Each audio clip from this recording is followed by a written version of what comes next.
Assalamu alaikum dostlar. Tuğanlar, мінекей. Бүгін ушул 4B сатууга чыкты достор. Бул бээлер тоодон келген бээлер экен, арыгыраак, бирок субай жакшы бээлер экен. Төртөө тең бооз экен, сатылат экен.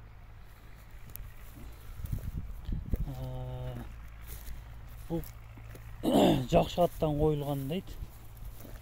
Жакшы ат Конор деген ат бар экен, таанымал. Ошондон ошо коюлган экен айгыр. Төртөө тең бооз экен, ак жаздагы 120 миң кеми бар дейт достор. 120 миң кеми бар экен. Бул төртөө тең 20 күндүн ичинде тууп берет дейт. Булар Бишкекте Степнойдо. Түйүнөн номерлерди калтырбас, чалып билсеңер болот достор.